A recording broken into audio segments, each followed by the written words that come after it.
Hassan from Bangladesh.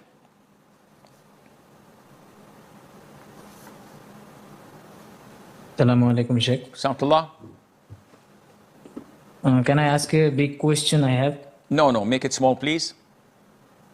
Okay. So I'm facing a very difficult situation and I need Islamic guidance. So actually my parents separated when I was young due to my father's abuse of my mother. Years later, they reunited and we started living together again. Before my brother went abroad for work, he had a relationship with a girl. They lost contact for about 2 years after he left. During that time, I met the same girl and not knowing about their past relationship, I developed feelings for her to avoid a harm relationship. We had a Islamic marriage. Her mother knew and accepted it, but my family side is not. So when my brother returned and learned about this, he became deeply heartbroken and has struggled emotionally ever since. My family still does not know that we are married. So my questions are, am I sinful for the pain my brother suffered, even though I did not know about their past relationship when I married her? And second, since we are already Islamically married, should we continue the marriage or consider divorce? First of all, Akhi, I don't know the circumstances of your marriage. If you married her only with the consent of her mother, without having a guardian, like most people do in Bangladesh, according to the Hanafi school of thought, this is not permissible. There has to be her permission of father or paternal grandfather or her brother or her paternal uncle, depending on who's existing. Secondly, if she is a practicing Muslim, which I highly doubt, having a relationship with your brother, knowing who his father and name is for 2 years, and then deciding to have a haram relationship with you and marrying you, knowing that you belong to the same family name, and you most likely told her that I have a brother whose name is Ahmed or Abdullah, and this is my family, and she accepted that, shows that she's an evil woman.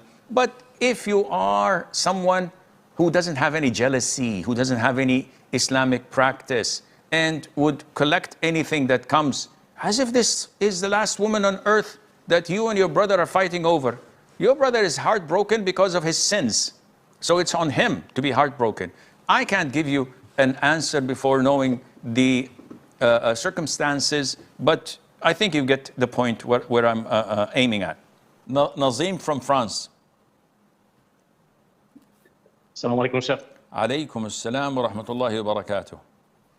So there is a question and some doubt among the authorities of a masjid in India regarding the nikah ceremonies conducted inside the masjid.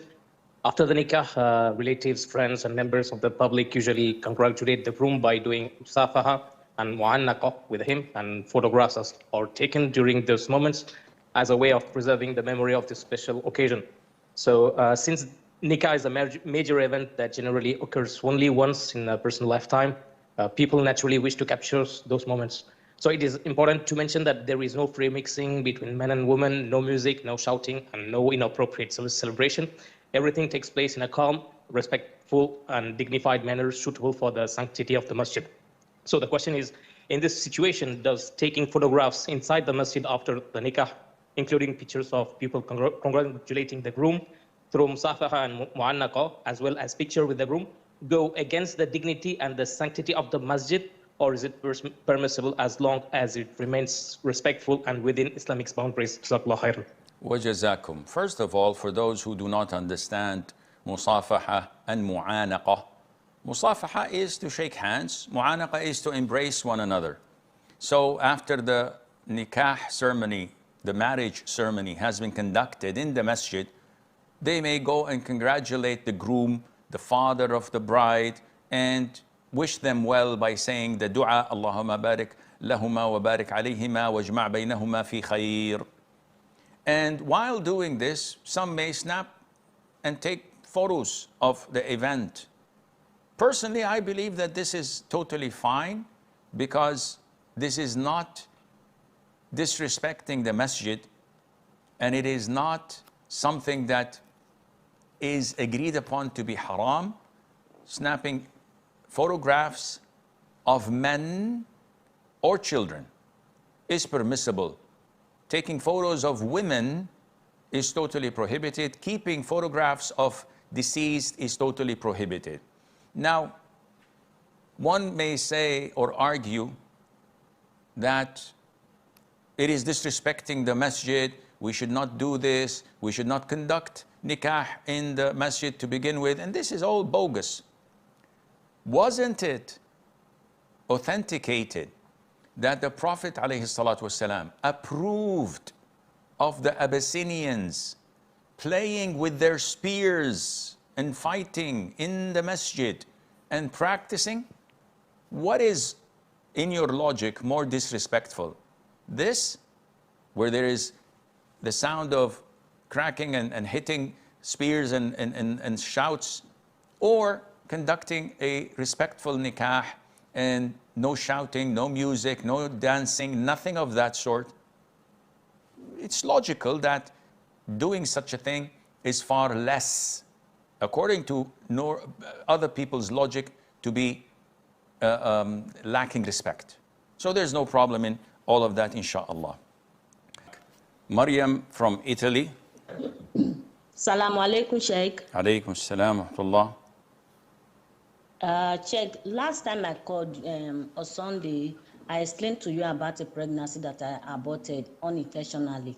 Then you asked me to do Kaffara. So I want to ask today, due to the time I did that pregnancy, I just entered the fold of Islam. I was so new in Islam. I really didn't have the knowledge, though my husband is being a Muslim all his life. If I have to do this Kaffara, should I do it for just myself, or does my husband and I have to do this Kaffara together separately, or just for one person is sufficient for the pregnancy?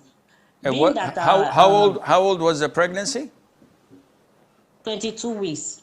22 weeks. That makes it 154 days. Yes, this is a human being. Was your husband involved in the abortion? Yes, because we discussed it together. And he paid for it, or what did he do? What's his role? Just advisory?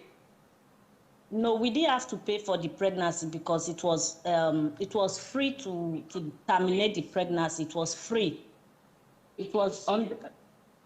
If this is the case and he did not assist in it or have anything to do with it in the sense of paying for it or taking you to the doctor and ensuring that this procedure is done, the Kaffara is on you. But you say that you were a kafir at the time? No, I wasn't a kafir. I wasn't a kafir. I just reverted to Islam few months. Before that? Yes. And well, you have to do the Kaffara either way, and you have to give the diya, the blood money, to the inheritance of that child if he were born, excluding you, of course, because you are the culprit, you are the murderer, so you can't have anything of the blood money. And it's a value of, I believe it's 5 camels, maybe. I have to go and check back. It is almost that amount. And you have to fast 2 consecutive months as a form of repenting to Allah, and Allah Azza wa Jal will forgive your sin.